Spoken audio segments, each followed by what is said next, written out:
Gaza സമാധാന സമിതിയിലേക്കുള്ള ക്ഷണം സ്വീകരിച്ച് UAE ഉൾപ്പെടെ വിവിധ രാജ്യങ്ങൾ. ഗാസയിലെ സമാധാന നീക്കത്തിൽ നേതൃപരമായ പങ്കുവഹിക്കുന്ന ബോർഡ് ഓഫ് പീസിലേക്കുള്ള US പ്രസിഡന്റ് ഡൊണാൾഡ് ട്രംപിന്റെ ക്ഷണം സ്വീകരിച്ചിരിക്കുകയാണ് UAE president Sheikh Mohammed bin Zayed Al Nahyan. ഗാസയ്ക്ക് വേണ്ടിയുള്ള ട്രംപിന്റെ 20 ദിന സമാധാന പദ്ധതി പൂർണ്ണമായും നടപ്പിലാക്കേണ്ടതിന്റെ പ്രാധാന്യം പ്രതിഫലിപ്പിക്കുന്നതാണ് തീരുമാനമെന്ന് UAE പ്രതികരിച്ചു. സമാധാന സമിതിയിൽ പങ്കുചേരാൻ ഖത്തർ ഉൾപ്പെടെ എല്ലാ ഗൾഫ് രാജ്യങ്ങളെയും ട്രംപ് ക്ഷണിച്ചിട്ടുണ്ട്. ഇസ്രയേൽ സൈന്യം ഗാസ വിടുകയും പ്രദേശത്ത് സമാധാനം പുലരുകയുമാണെന്ന് ട്രംപിന്റെ സമാധാന പദ്ധതിയുടെ പ്രധാന ഉള്ളടക്കമെന്ന് ദാവോസിലെ സാമ്പത്തിക ഫോറം സമ്മേളനത്തിൽ ഖത്തർ പ്രധാനമന്ത്രിയും വിദേശകാര്യമന്ത്രിയുമായ Sheikh Mohammed bin Abdulrahman bin Jassim Al Thani പറഞ്ഞു. ഗാസയുടെ പുനർനിർമ്മാണത്തിന് മേൽനോട്ടം വഹിക്കുകയും ഇടക്കാല പലസ്തീൻ സർക്കാരിനെ സഹായിക്കുകയും ചെയ്യുന്നതിനാണ് സമാധാന സമിതി രൂപപ്പെടുത്തിയത്. US state secretary Marco Rubio, പ്രത്യേക ദൂതൻ സ്റ്റീവ് വിറ്റ്കോഫ്, മുൻ UK പ്രധാനമന്ത്രി ടോണി ബ്ലെയർ എന്നിവർ ഉൾപ്പെടെ ബോർഡിലുണ്ട്.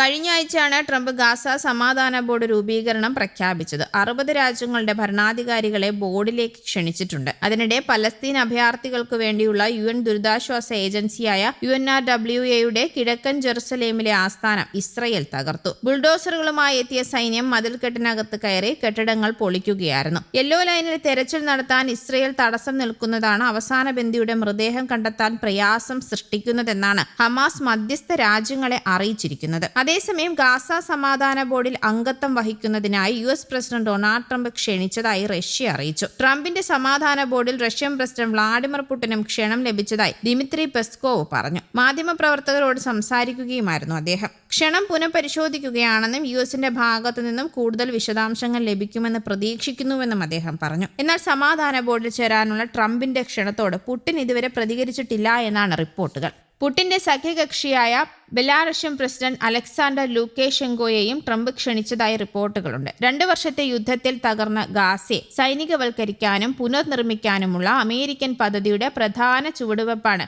ട്രംപ് അധ്യക്ഷനായ board of peace. Board of പീസിൽ അംഗമാകാൻ ഇന്ത്യയെയും കഴിഞ്ഞ ദിവസം ട്രംപ് ക്ഷണിച്ചിരുന്നു. അതേസമയം അമേരിക്കൻ പ്രസിഡന്റ് ഡൊണാൾഡ് ട്രംപ് പ്രഖ്യാപിച്ച ഗാസ ഭരണസമിതിയോടുള്ള എതിർപ്പ് പ്രകടിപ്പിച്ചിരിക്കുകയാണ് ഇസ്രായേൽ പ്രധാനമന്ത്രി ബെഞ്ചമിൻ നെതന്യാഹു. വെടിനിർത്തലിന് ശേഷമുള്ള ഗാസയിൽ ട്രംപ് ചെയർമാനായ അന്താരാഷ്ട്ര ഭരണസമിതി അംഗങ്ങളെ കഴിഞ്ഞ ദിവസം വൈറ്റ് ഹൌസ് പുറത്തുവിട്ടിരുന്നു. ഗാസയിൽ തുർക്കി, ഖത്തർ സൈനികർക്ക് സ്ഥാനമുണ്ടാകില്ല എന്നാണ് ഇസ്രായേൽ പ്രധാനമന്ത്രി നെതന്യാഹു പറഞ്ഞത്. തുർക്കി, ഖത്തർ പ്രതിനിധികൾ ഉൾപ്പെടെ ഗാസ സമാധാന ബോർഡ് രൂപീകരിക്കുന്നതിനെ കുറിച്ചുള്ള ട്രംപിന്റെ പ്രഖ്യാപനത്തിന് ശേഷമാണ് നെതന്യാഹുവിന്റെ പ്രതികരണം എത്തിയത്. തുർക്കി, ഖത്തർ സൈനികർ ഗാസയിൽ ഉണ്ടാകില്ല. ഗാസയിലെ ഭരണത്തിനുള്ള സമിതിയുടെ ഘടനയെക്കുറിച്ച് അമേരിക്കയുമായി ഞങ്ങൾക്ക് അഭിപ്രായ വ്യത്യാസമുണ്ട്. ഗാസയിൽ ഒരു വിദേശ സൈന്യത്തെയും പ്രവേശിപ്പിക്കില്ല എന്നും നെതന്യാഹു പറഞ്ഞു. News desk, Kerala Kaumudi.